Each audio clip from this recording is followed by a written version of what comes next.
Hi. So a couple of videos ago, I had asked on Instagram, like, for people to ask me questions. And one of the questions was, why did you get divorced? And that actually is a question that I've had people ask me multiple times because I revealed it in a video at one point. So I answered the question, but I didn't fully answer the question because, we're friends. We've been talking for 2 or 3 years now, but, there's a limit. And for the most part, I feel like ASMR is sort of like an escape from reality. It's supposed to distract you and transport you to like a different headspace, and it shouldn't bum you out. I want it to be like a lighthearted, carefree kind of experience. In the previous question in that video was like, what dead person would I want to have dinner with? I'm not gonna answer that and then left turn and just give this super depressing analysis as to why I got divorced.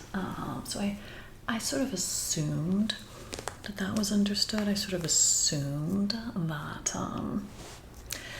it was understood between us that I wasn't going to be giving a really thorough analysis, but apparently it was not understood. And the example that I gave was a really stupid example as to how we were different people.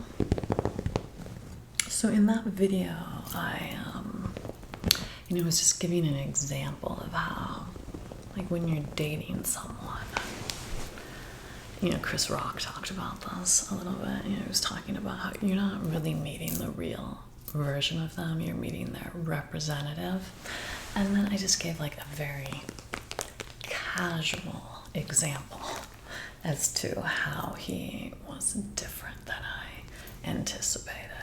And the example I gave was that he, had this label maker, and for Sunday, to have fun, he wanted to label all the things in our pantry, and how that wasn't my idea of fun.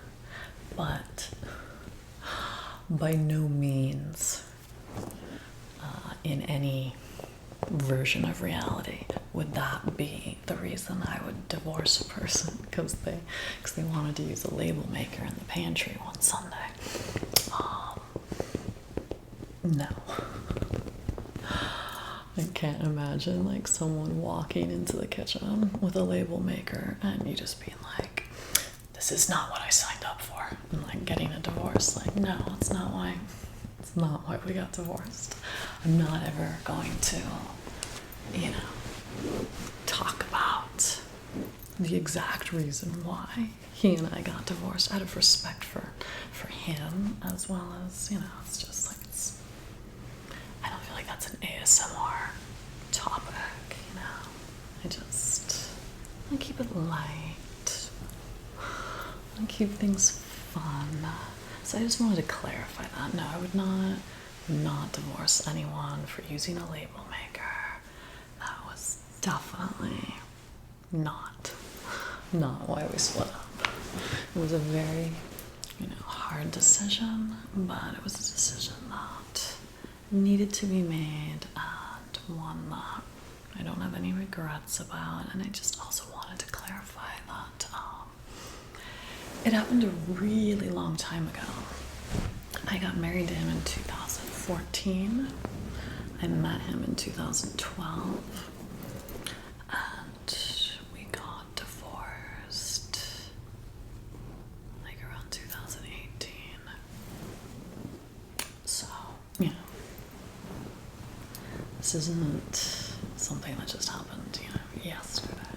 So I just wanted to clear that up. I don't want people to think that I'm so fickle that somebody wanting to use a label maker in a pantry would be my reason for throwing in the towel in a marriage. I can assure you that it was a much more substantial reason than that. However, that reason will not be disclosed. Another thing that was so funny to me was that, like, this really common thing that I hear, and I think people think they're complimenting me, but it's not really a compliment. So many people will say to me, like, despite your appearance, you're actually a really nice person. Okay. It's just so funny, the types of things that people like are comfortable saying in a comment on the internet that they wouldn't say to a person's face because they would realize like that sounded rude. It's just like, even though you look like a total douchebag, like, oh, you actually nice. But yeah, no, I'm always getting comments like, despite numerous surgeries, you seem down to earth. And I just would like to add as a disclaimer, I've not had numerous surgeries. I had one surgery when I was 21. I had a boob job. Well, I don't regret the decision. It's not a decision that I would make today in the mindset and the mind frame like I'm in now. Not because there was like any, negative repercussions that came from it. Not because like I wake up and look down, I'm like, oh, I've got to face another day with this. It's just, it's not something that I would invest my money in or risk being, put under for something that's just cosmetic. But I don't regret it. I'm not like, oh darn, I really regret that. My boobs look really nice. It's not a regret, it's just not a decision that has value anymore. It's not something I would like pay to undo or reverse. It's just a decision I made when I was young that you're still able to, visually see. A lot of us make decisions when we're young that you don't see presented on our bodies when you first meet them. And, you might not, whatever, you get my point. Moving on. So yeah, I haven't had numerous surgeries. I've only had one. I am actually not an advocate of putting stuff in your face. I live in an area where I see people that have done that, and it's just, I don't think it's a good idea. I don't think it makes you look younger. I think it just makes you look weird. I think you'd be surprised how different well, not how different, but I can play out my features with makeup. I actually went to school to be a makeup artist. I also have a BA in psychology, but my dream was actually to do special effects makeup for the movies, and I sadly let my parents discourage me from pursuing that path. And that's definitely something I would, if I had kids, or if I was talking to someone that was, a teenager or a young adult, I would definitely encourage them to pursue their passion. You can always do the safe choice later. And I think it's important not to, put your eggs all in one basket. I do think it's important to always have a plan B, but I don't think anybody ever regrets, like, giving their passion a shot, I think it's always important to pursue, like, your life's dream and your passion as far as you can take it before you realize, like, you've reached a dead end, if you reach a dead end. Because you can always do plan B, but I believe that you should always start with plan A and see it as far as you can before you go to plan B.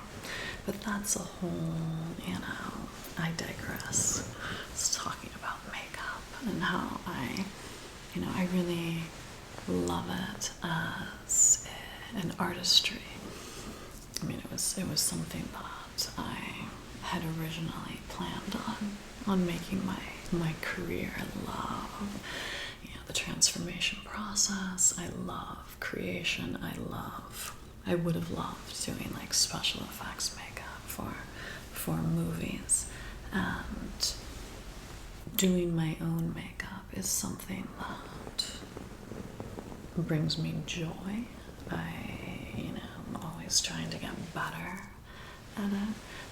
That was another issue that my ex-husband had. He alleged that he thought I looked better without makeup. And I say alleged because he played his hand a little too hard. I could have possibly believed that he genuinely thought I looked better without makeup, but then he went so far as to say that he also thought I would look better if I cut my hair chin length.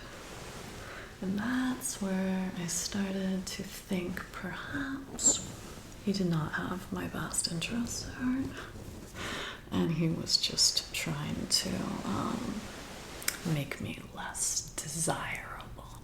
Which, if he had just been up front and said that would have been one thing, but to claim, I just think that you would look a lot better with a little short bob haircut and no makeup. Do you, though? Do you really? Let's be real. Anyways, okay. So I am going to comb out some wigs that I have. I don't wear these out and about. These are just for, like, Patreon role plays and whatnot. God, these are a mess. But hair. What is in this out clip? I'm gonna pause the video. This is what my grandmother would call a rat's nest.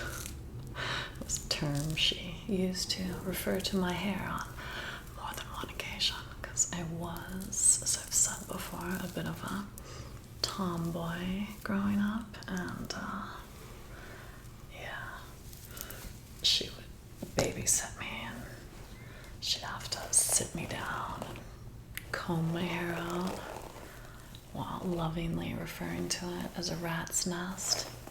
And she would call me a ragamuffin. Such a grandma term.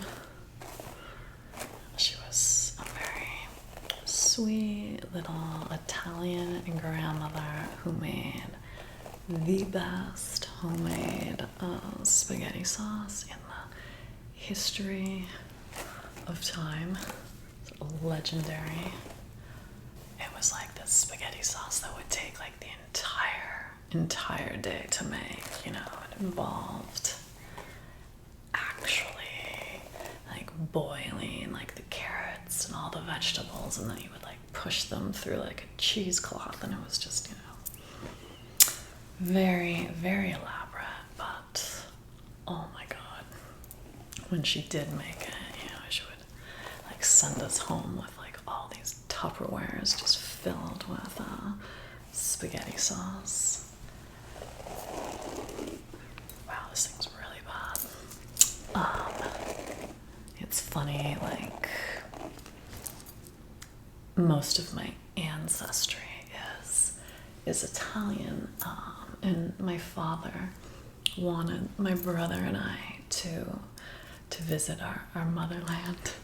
So he paid for my brother and I to go to Italy when we were like teenagers. I think my brother was 18, I was around 20, and they just hated him.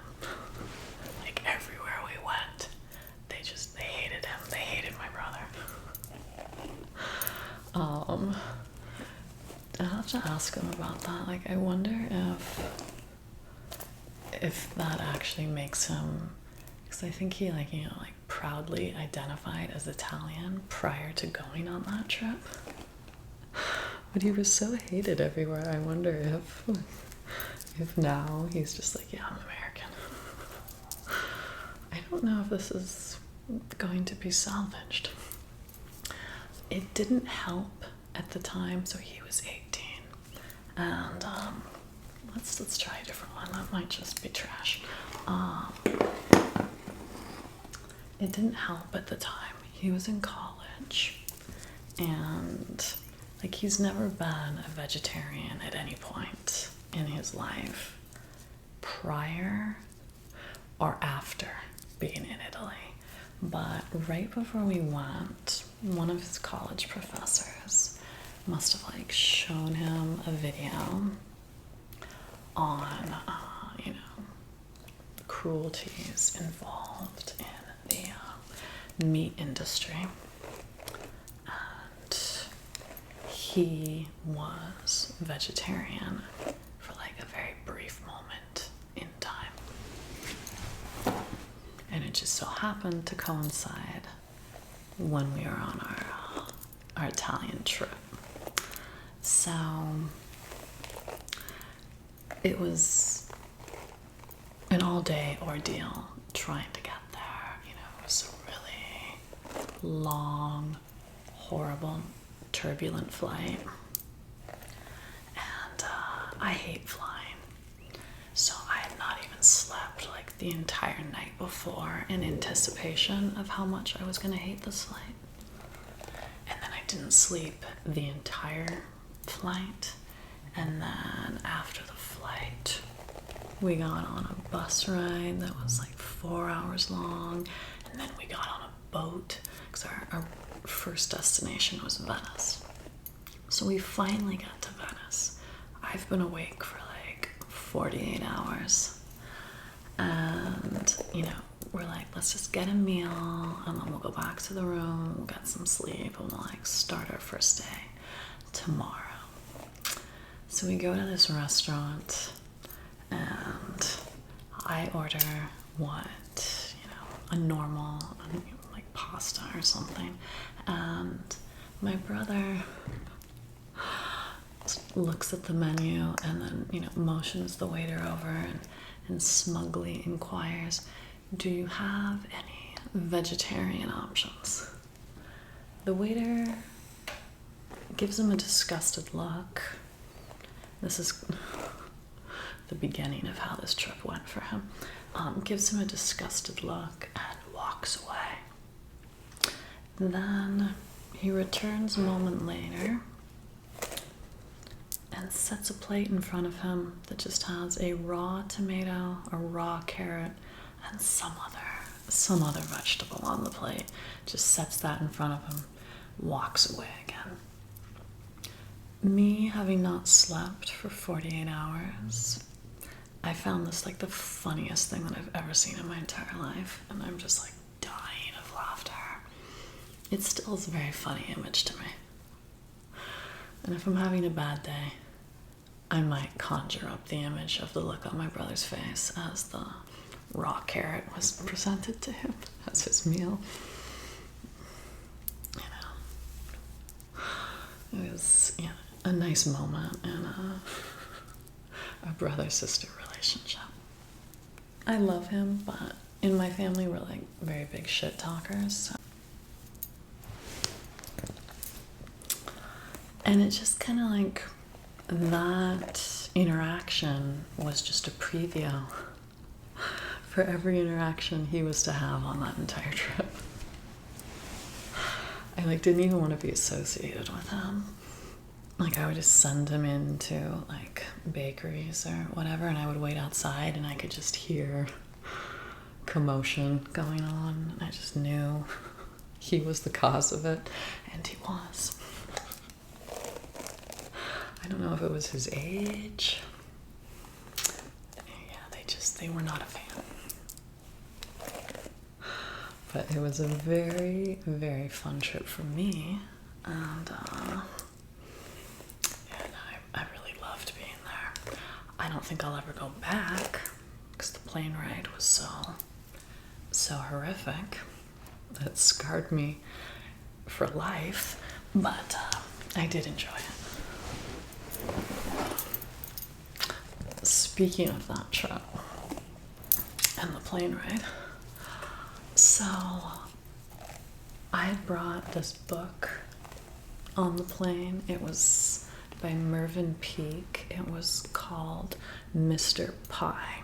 So, and I'm going to ruin the book for you. Spoiler alert. I'm going to completely ruin it. So, it is, the premise of this book is this man, he comes to this island, and he has the intention that he's going to help save the people of this island, that he's this, very religious man, and he's going to come there, and he's going to teach them his ways.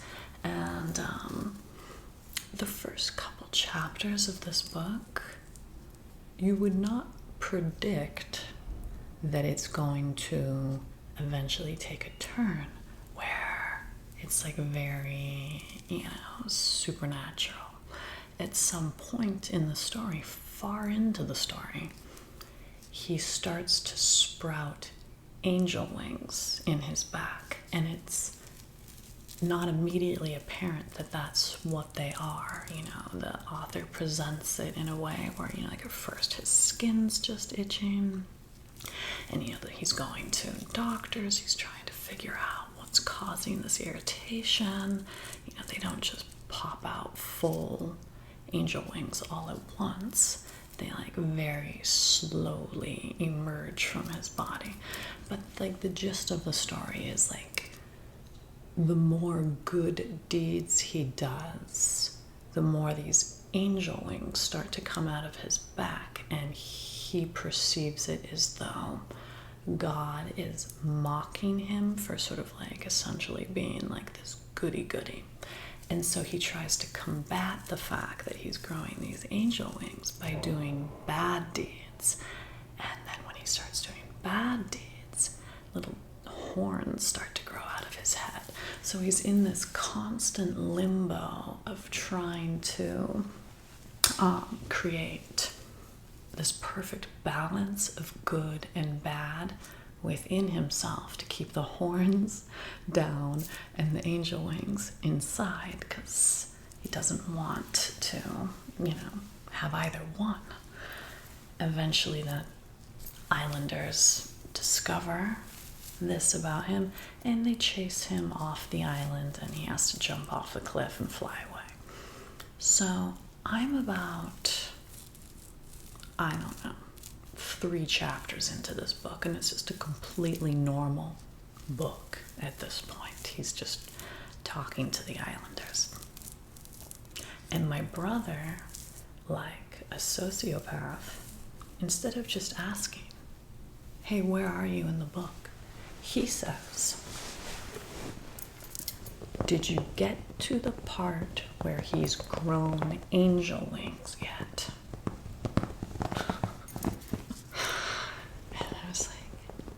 No, I have not gotten to that part yet.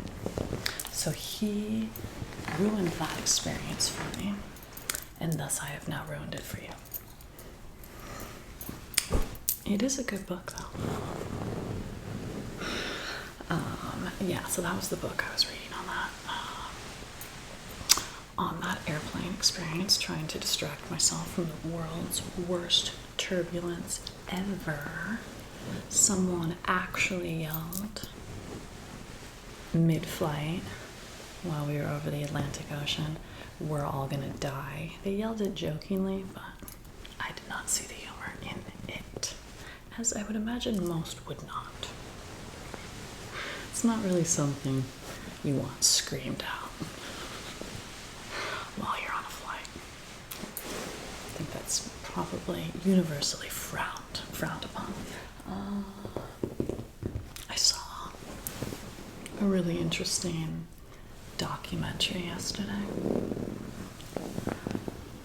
There's this movie, if you go this week, I think it's only playing for 1 week, on this telescope that was recently launched into space. It's called the James Webb Space Telescope. And it's even more powerful than the Hubble telescope, which had previously brought like the most, the furthest peering images into space. So it was really cool because the intention of this project, this telescope, was to be able to actually see back to when the universe first began. It's such a bizarre concept, but by the time the light from certain stars reach us, it's taken billions of years to travel this far. And it's like a time machine where you're able to view something that was in existence literally billions of years ago. And their hope was to see the origins of how the universe began. The images it captured were just so awe-inspiring. And just to see the vastness of space and all the I don't know, there's millions or billions of galaxies, and all these moons and stars, planets and black holes, and thus far, and I definitely say thus, had not discovered any signs of life on these planets, but obviously the possibility exists when you just see the vastness of it. But it was making me, sad watching this documentary, because, when you see the enormity of space, you see how inhospitable, most of the universe is. And you recognize how lucky we are that life and consciousness exist. We have this opportunity, this rare and absolutely incredible opportunity to live and to love and have families and friends, and that we're able to create art, sculpture and architecture and all these amazing, beautiful things. And they were given free will and a choice, and it's all so magical, and it's all so incredible that, despite all the odds, in the middle of this vastness of nothing, that we're here and alive, and that we're just, squandering it and fighting with each other. So I'm not gonna pretend like I fully understand this concept, but they were describing how we are all the remnants of dead stars. We're all made up of stardust. We all come from the same origin. If you can Google it and research it and have a better grasp and understanding than I'm able to relay in this video with my super rudimentary understanding of how all this works. But it's so beautiful to think about how we all come from the same thing. No matter where we live in the world, no matter what country, no matter what our beliefs are, we all came from the same. And I believe ultimately we're all going to return to the same. And it's just sad that while we're here in this finite, small amount of time that we're actually in this particular form, it's just unfortunate that we can't get along more. Whether you're going to look at it from a religious standpoint or just from the scientific standpoint of how rare this is that we all exist, or whether you do believe in a God. You can't imagine that God would be happy to look down and say, oh good, they're all fighting with each other. You can't imagine that would be his hope for the creation of existence. This just got really, really deep. Sorry, I don't know. The documentary. It was a good documentary. I should definitely say it. I don't know if this just got weird. Well, yeah, I don't know. It's just sad. It's just sad that we can't get along better. I do believe that we're all in this together, and I wish that we would be able to work towards solutions rather than furthering divides. But,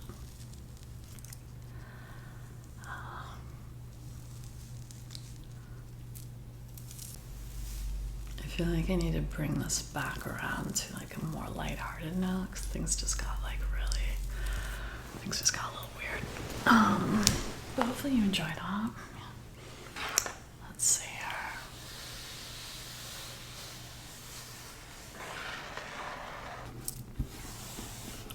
Lighthearted. What can I say that's lighthearted? Well, last night I was a little bad. I was sitting watching TV, and all of a sudden it struck me that I needed to order something sweet. And at 8 o'clock at night,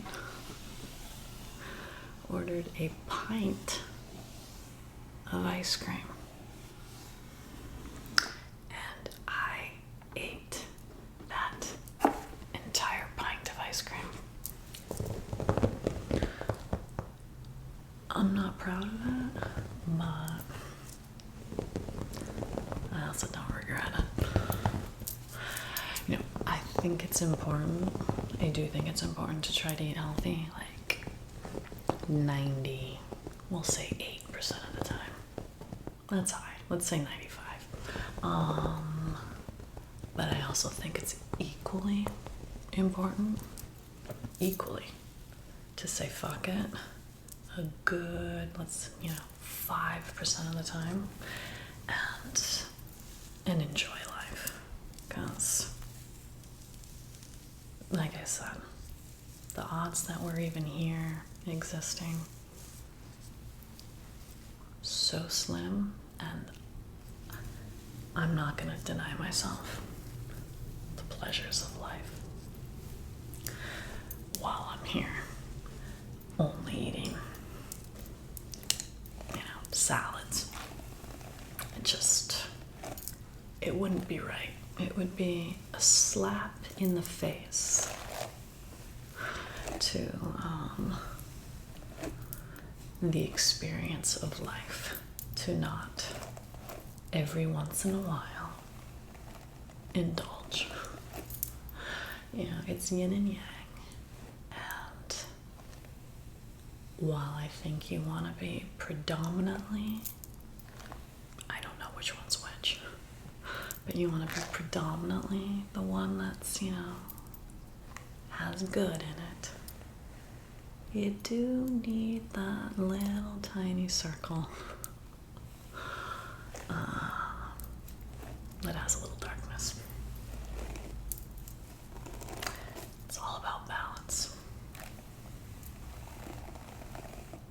Alright, so on that note, this is a really weird video.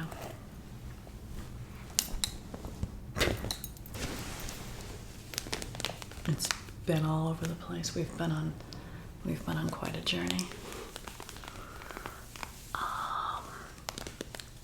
In my defense, I think all the ice cream has affected my brain because I don't normally eat like that, and I'm gonna blame it on that. So yeah, I'll see you next week.